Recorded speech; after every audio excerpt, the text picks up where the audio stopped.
எல்லாரும் எப்படி இருக்கீங்க? இருப்பதை வைத்து சிறப்பான வாழ்க்கை எப்பொழுதும். இன்றைக்கி வந்து பார்த்திங்கன்னா, சாம் வந்து நைட்டு வந்து எப்போவுமே ஒரு ப்ரொசீஜர் வந்து பண்ணணும் சாம். என்னென்னா, அவருக்கு வந்து இப்போ தானே நம்ம வந்து ஆப்ரேஷன் பண்ணியிருக்கோம் வாயில். அதில் வந்து பார்த்திங்கன்னா, க்ரீம் அப்ளை பண்ணிவிட்டு, மவுத் வாஷ் பண்ணிவிட்டு, ப்ரஷ் பண்ணிவிட்டு, இதை நான் அப்படியே உல்ட்டாவாக சொல்லிட்டேன். ப்ரஷ் பண்ணிவிட்டு, மவுத் வாஷ் பண்ணிவிட்டு, அதுக்கப்புறமா க்ரீம் அப்ளை பண்ணோம். 1 ஹவர் கிட்ட பேசக்கூடாது சாம். அது நைட்டு வந்து சாம் அது வந்து பண்ணுவாங்க. நான் வந்து இப்போ என்ன பண்ணிகிட்ருக்கேன்னா, பைபிள் அந்த ஹேண்ட் ரைட்டிங் பைபிள் வந்து எழுதிட்டுருக்கேன். நிறைய பேர் வந்து கேட்குறீங்க, நீங்கள் அது வந்து எழுதுறீங்களா சிஸ்டர் அப்படின்ட்டு. நான் எழுதுகிறேன், அப்பப்போ டைம் இருக்கும்போது தான் எழுதுகிறேன். எனக்கு தெரியல 2 இயர்ஸ்க்கு 2 இயர்ஸ்க்குள்ளே இது எல்லாத்தையும் முடிக்கணும். பார்க்கலாம், ஏசப்பா பலன் தருவார், கண்டிப்பாக முடிச்சிடலாம். இன்றைக்கி வந்து பார்த்திங்கன்னா, நான் எழுதவே இல்லை. ஒரு 2 நாள் கேப் இல்லைன்னா 1 நாள் கேப் விட்டு தான் வந்து நான் எழுதுகிறேன். இதுவரையே நான் எவ்வளோ எழுதியிருக்கேன்னா, ஆதியாகமம் 25 அதிகாரம் வரை தான் நான் எழுதியிருக்கேன். ஆனால் நான் வாங்கினது ஜூன் மாதம் 2025 வாங்கினேன். கிட்டத்தட்ட நிறைய மாதங்கள் கடந்து போயிடுச்சு. எனக்கே ரொம்ப வருத்தமாக தான் இருக்குது. சீக்கிரமாக முடிக்கணும். அதுக்கு அடுத்தது வந்து பார்த்திங்கன்னா, இன்றைக்கி வந்து நாங்கள் அம்மாவுடைய அக்கா வீட்டுக்கு போயிருக்கிறோம். ஆமாங்க, எங்கள் மம்மியோட அக்கா வீட்டுக்கு வந்து நாங்கள் போயிருக்கிறோம். அவங்க அக்காவை வந்து நான் இப்போ காட்டுறேன் பாருங்கள் உங்களுக்கு. யார்? நம்ம ரூபி பாட்டி தான் எங்கள் அம்மாவுடைய அக்கா. அம்மாவுக்கு வந்து பார்த்திங்கன்னா, கூட பிறந்தது எங்கள் சித்தி 2 அக்கா.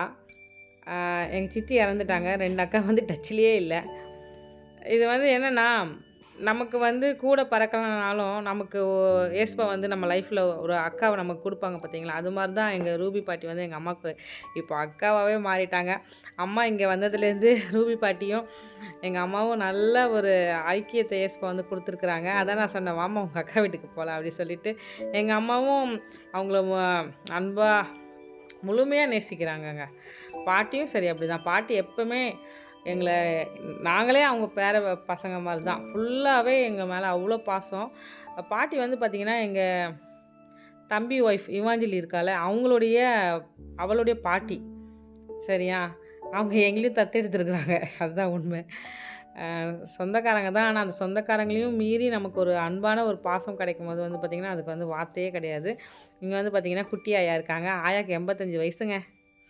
நாங்கள் போனாலே, என்ன சாம் எனக்கு சமோசா வாங்கிட்டு வந்தியா, பிரியாணி வாங்கிட்டு வந்தியான்னு கேட்பாங்க. அது கிண்டல் பண்ணிவிட்டு அப்படியே வந்து பேசிகிட்டு இருக்கிறோம். ஆயா வந்து பார்த்திங்கன்னா, வீடை வந்து சுற்றி பார்த்து காட்டிகிட்ருக்காங்க. 2 பேருமே என்ன பேசிக்கிறாங்க தெரியுமா? கேபி வந்தால் இப்படி குதிப்பான், அங்கே நிற்பான்ட்டு ஆயா வந்து சொல்லிட்டு இருக்காங்க. எங்கள் அம்மா என்ன சொல்கிறாங்க, அக்கா பார்த்துக்கா, படிக்கட்டில் விழுந்துடாமல், கம்பியில் அடிபட்டுறாமன்னு சொல்லிட்டு அப்படி அவங்க பேசிகிட்டு இருக்காங்க. 2 பேருமே அவங்க பேரனை பற்றி தான் பேசிகிட்டு இருக்கிறாங்க. ஆயாவுக்கு வந்து கேபி வந்து கொள்ளு பேரன், அம்மாவுக்கு வந்து பேரன். அதனால் 2 பேருமே அவனை பற்றி தான் பேசிகிட்டு இருக்கிறாங்க. அன்றைக்கி டே வந்து ரொம்ப ஜாலியாக போச்சு.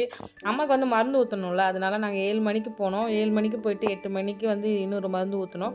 சீக்கிரமாக வந்து கிளம்பி வந்துட்டோம். அதுக்கு அடுத்தது வந்து பார்த்திங்கன்னா, பாட்டி வந்து பஜ்ஜி செஞ்சு கொடுத்தாங்க. வெங்காய பஜ்ஜி, மிளகா பஜ்ஜி போட்டு சூப்பராக இருந்துச்சுங்க. அந்த பஜ்ஜி மாவுல வந்து போட்டோம். இது என்னென்னா, நாங்கள் ஒரு ரேவதி ஸ்டோருக்கு போயிருந்தோம். அப்போ நானும் பாட்டியும் பஜ்ஜி மாவு வாங்கிட்டு வந்தோம். என் பஜ்ஜி மாவு எப்பவும் காலி ஆகிடுச்சு. பாட்டி அந்த பஜ்ஜி மாவு வச்சுருந்தாங்க, அதில் வந்து போட்டு கொடுத்தாங்க. ரொம்ப டேஸ்ட்டாக இருந்துச்சு. நான் வந்து மிளகா பஜ்ஜியெல்லாம் சாப்பிட்ருக்கேன், ஆனால் ரொம்ப காரமாக இருக்கும். ஆனால் ஆயா போட்டிருந்தது வந்து பார்த்திங்கன்னா, காரமே இல்லை, அவ்வளோ டேஸ்ட்டாக சூப்பராக இருந்துச்சு. சாப்பிட்டுட்டு கொஞ்சம் நேரம் பேசிவிட்டு அதுக்கப்புறமா அங்கேருந்து நாங்கள் கிளம்புனோம். அம்மா வந்து திட்டிகிட்டே இருந்தாங்க, பகலில் கூட்டிகிட்டு போகலாம்ல, இருட்டில் கூட்டிகிட்டு போகிற, எனக்கு கண்ணே தெரில, எங்கே இருக்குன்னு கூட பாட்டி வீடு எங்கே இருக்குன்னு கூட தெரிலன்னு சொன்னாங்க. இன்னொன்று என்னென்னா, அன்றைக்கி நாங்கள் போகும்போது எங்கள் வண்டியில் லைட் எரியலைங்க. வெளியில் கிளம்பி எல்லாம் கதவெல்லாம் பூட்டிட்டு நிற்கும் போது தான் சாம் வந்து 2 வீலர் ஆன் பண்ணுறாரு. முன்னாடி அந்த லைட்டு வந்து எரியலை. அதுக்கப்புறமா டார்ச் லைட்டு பிடிச்சிக்கிட்டு நான் பின்னாடி உட்காந்துருந்தேன். சாம் அப்படியே வண்டியை ஓட்டிகிட்டு ஆயா வீட்டுக்கு வந்து நாங்கள் போயிட்டோம்.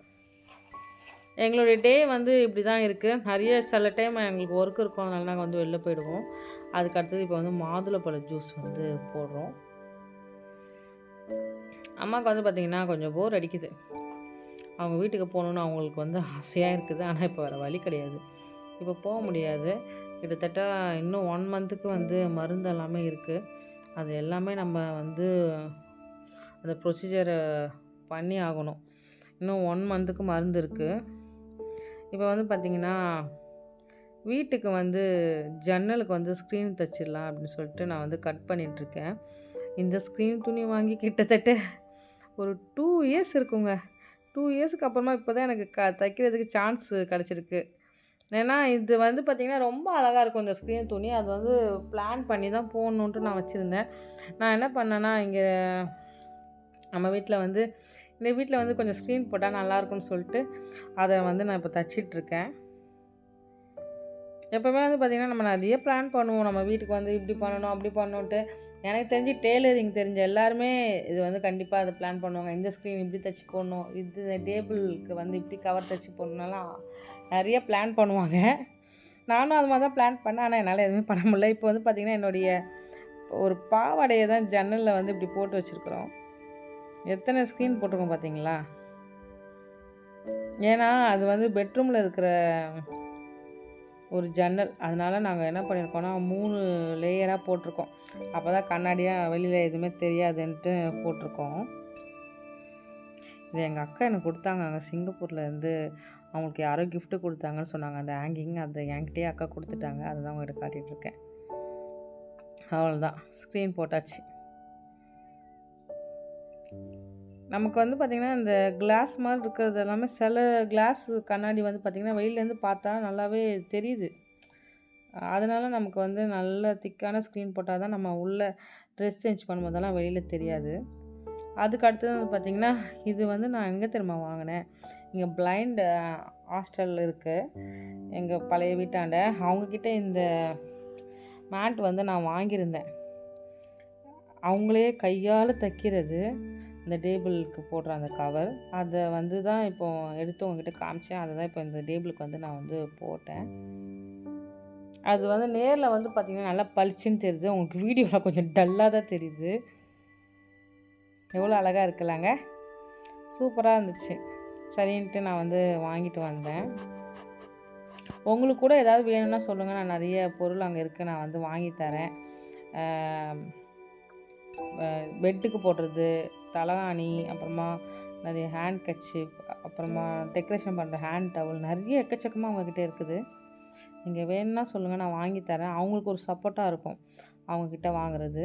இது வந்து பார்த்திங்கன்னா இந்த டேபிள் கவரும் வந்து பார்த்திங்கன்னா இது வாங்கி கிட்டத்தட்ட 2 இயர்ஸ் ஆயிடுச்சு. இது வாங்கியும் நான் அப்படியே வச்சுருந்தேன் யூஸ் பண்ணலான்ட்டு. இப்போ அதை தான் எடுத்து என்னுடைய டைனிங் டேபிளில் வந்து நான் போட்டேன். டைனிங் டேபிள் தான் நம்ம பேர், ஆனால் அதில் வந்து நம்ம இப்போ வந்து பெரிய ஹேண்ட் ரைட்டிங் பைபிள் எழுதுகிறோம்ல, அதுக்காக நான் வந்து டேபிள் வந்து யூஸ் பண்ணிகிட்ருக்கேன். என்னுடைய வேலைகளெல்லாம் இப்படி தாங்க இருக்குது. நான் எங்கள் வீட்டில் வந்து பார்த்திங்கன்னா நீ தான் வேலை செய்யணும், நான் தான் வேலை செய்யணும் அப்படியெல்லாம் கிடையாது. மேக்ஸிமம் சாமும் நானுமே சேர்ந்து தான் ஒர்க் வந்து பண்ணுவோம். இன்றைக்கி ஆஃப்டர்நூன் வரை எங்களுக்கு வெளியில் வந்து ஒரு வேலை இருந்துச்சு. அந்த வேலையை முடிச்சுட்டு வர்றதுக்கே கொஞ்சம் லேட் ஆகிடுச்சு. அப்புறமா வீட்டுக்கு வந்துட்டு நேற்று வச்ச வெண்டைக்காய் குழம்பு இருந்துச்சு, காரக்குழம்பு, அதை வச்சு நாங்கள் சாப்பிட்டோம்.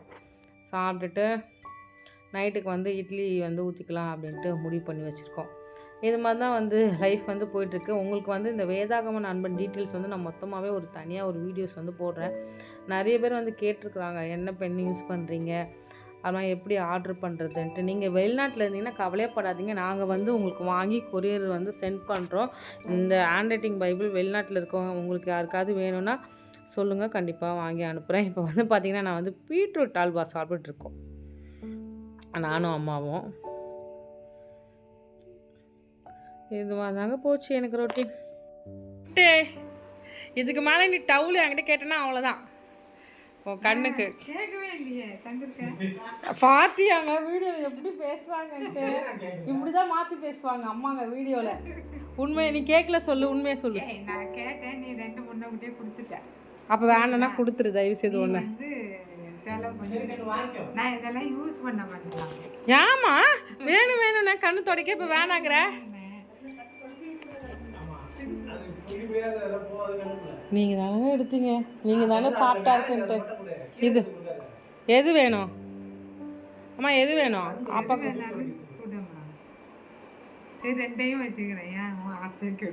வேணாம், நீ ஒன்று வேணான்னா நான் அவனுக்கு கொடுக்கலான்னு வச்சுருக்கிறேன். பாப்பாவுக்கு லஞ்சிட்டு. சரி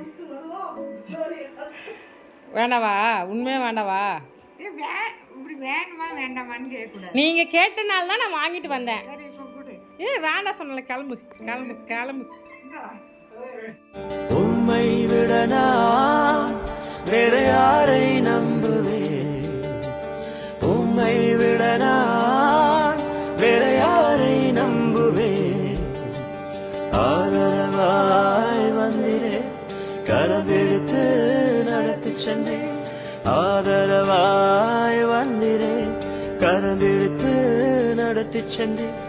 உம்மை விடனா வேற யாரை